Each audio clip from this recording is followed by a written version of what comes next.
हरे कृष्णा, जय Shri Radhe, good morning. कैसे हैं आप सभी। तो आज हम बात करेंगे आशापुरा माता के व्रत की।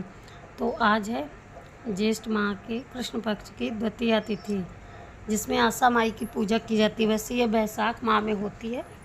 बैसाख माह के कृष्ण पक्ष की द्वितीया तिथि को भी इसकी पूजा होती है, लेकिन अगर किसी वजह से आप नहीं कर पाए तो ये फिर ज्येष्ठ मास की कृष्ण पक्ष की द्वितीया तिथि को भी की जाती है। तो सबसे पहले हमने वो क्लिप ली नहीं है, हमने आटा को और उससे गुड़ और शक्कर मिला के आटा को घोल के उसका आटा बना के उसके पुए बनाए, आसे बनाई, जिनको आस कही जाती है, वो बनाई हैं। और फिर हमने चौकी लगाई, उसमें नीचे चौक बनाया और चौकी रखी, उसमें कलश रखा और पाटा रखा, उसमें आशा माता की मूर्ति बनाई जिसमें 10 हाथ रखे जाते हैं। और फिर दीपक जलाया और इस तरीके से ये पूजा हमने की। ये आशा ये जो हमने बनाई है, इसमें एक पात्र लिया जाता है। अगर मटकी हो तो मटकी भी ली जाती, मटकी हो, कलश हो, भगोना हो, कुछ भी हो जो आप भी रखना चाहें उसको पूरा भरा जाता है। पहले उसमें चावल डालें, सुपारी डालें और सिक्का डालें, और उसके बाद ये सब करके पूरी जितनी आंसू जहाँ तक ऊपर तक आ जाए उसको भर दिया जाता है। और ऐपन गोल के उसमें लगाया जाता है, उसका जो फिर उसमें सिंदूर लगाया जाता है। फिर इसके बाद उसके ऊपर एक प्लेट ढकी जाती है। प्लेट को पूरा आटा से इस तरीके से बंद करना होता है कि जब तक पूजा हो जाए पूरी, उसके बाद ही इसको खोला जाता है। किसी से भी आप इसको खुलवा सकते हैं, बेटे से भी खुलवा सकते हैं, अगर कन्या है, बेटी है, कोई भी है तो उससे भी खुलवा सकते हैं। बड़ा है कोई घर में तो वो भी खोल सकता है। इस तरीके से पूजा का विधान है। उसमें पात्र में कुछ भी आप मांगलिक चिन्ह बना सकते हैं, जैसे स्वास्तिक है, और उसके प्लेट के ऊपर भी आप बना सकते हैं। इस तरीके से फिर हमने ये पूजा पूरी करने के बाद हमने कथा किया, आरती की, और इसमें हो सकता है कथा अगर है तो आप सुन सकते हैं। कथा करी, आरती करी, हवन किया, पूजा किया, और फिर माता रानी का भोग लगाया। माता रानी के भोग में हमने आस रखी और जल रखा, ठंडा घड़ी में माता रानी के लिए जल रखा। माता रानी आइए, आप भोग स्वीकार कीजिए। और माता रानी को गर्मियों में कलश में ज़रूर पानी रखना चाहिए। जो भी आपके घर में देवी देवता हैं, लड्डू गोपाल जी हैं, उनको कलश में जल ज़रूर रखना चाहिए, जिससे ठंडा जल, जैसे हम लोगों को ठंडा जल अच्छा लगता है ना, तो उन्हें भी अच्छा लगता है। विशेषकर महिलाओं द्वारा परिवार की सुख समृद्धि संतान मनाया जाता। मान्यता है कि तांबे के कलश और थालियां बनाकर पूजा करने के लिए राजा और दुर्मति राजा ने अपने दोनों से पूछा कि मैं किसके भाग्य का खाती हूँ। पार्वती ने कहा मैं अपने भाग्य का खाती हूँ, लेकिन गौरा ने कहा मैं आपके भाग्य का खाती हूँ। परिणाम इस पर राजा ने गौरा की शादी एक गरीब से कर दी और पार्वती के एक धनी राजकुमार से। आशा माता की बहन गौरा ने अपने विपन्नता में भी आस माता की पूजा व्रत पूरे विश्वास के साथ किया। माँ आशा माई की कृपा से उसकी किस्मत बदल गई और उसे सभी सुख प्राप्त हुए। इसी तरीके से पूजा का अवसर मिले, ये इत्यादि माता रानी से एक असलिया था, वह रोज जुआ खेला करता था और वह हारे या जीते पर ब्राह्मण को जिमाता था। एक दिन उसकी भाभियां बोली कि तुम तो हारते हो या जीतते हो, दोनों पर ब्राह्मण को जिमाते हो, ऐसा कब तक चलेगा। और ऐसा कहते हुए उसे घर से निकाल दिया। वह घर से निकलकर शहर में चला गया और आस माता की पूजा करने ठहर गया। तभी सारे शहर में खबर फैल गई कि एक जुए का बहुत अच्छा खिलाड़ी आया। राजा भी जुए में शौकीन था, तो वही बात सुनकर राजा खेलने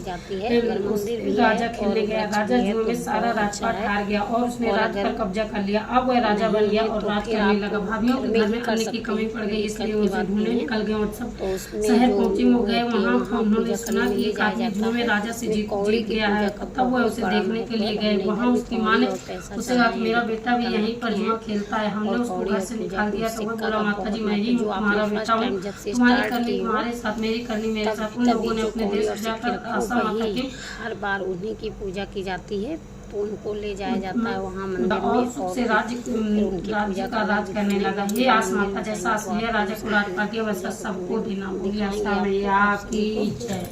तो आप जरूर देखिएगा। फिर इधर हम अपनी पूजा, इधर घर की पूजा पूरी करके फिर हम मंदिर जाने की तैयारी करने लगे। और देखिए मंदिर पहुँच गए। यहाँ पे मंदिर है और यहाँ पीपल का वृक्ष भी है। तो हम पूजा करने के लिए, वैसे हमें लेट हो गया था सुबह में, तो सभी बहुत लोग पूजा करके चले जाते थे, तो यहाँ समझ में आ रहा था कि यहाँ पूजा हुई है, हमें लेट हो गया था। तो फिर हम अब पूजा कर रहे हैं। पहले पीपल के वृक्ष में आशा माई की मूर्ति बना के और गौर बना के जल चढ़ाया और 10 हाथे रखे जाते हैं, 10 थापे रखे जाते हैं हाथ के।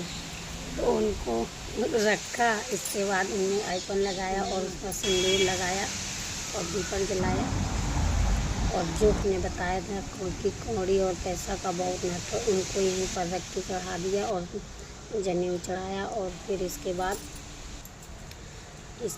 हमने आरती की, पूजा की। बहुत हवा चल रही थी, दीपक बहुत मुश्किल से जल रहा था, लेकिन हाँ जल गया। उधर थोड़ा पीपल के अंदर को थोड़ा सा रख दिया था साइड में, वहाँ हवा नहीं लग रही थी। इसके बाद आरती पूजा करने के बाद फिर हमने इसमें 10 की चीज़ों का बहुत महत्व होता है। 10 बार धागा लपेटना होता है। तो पीपल बहुत ही होता, तो हमने बहुत ही मोटा था।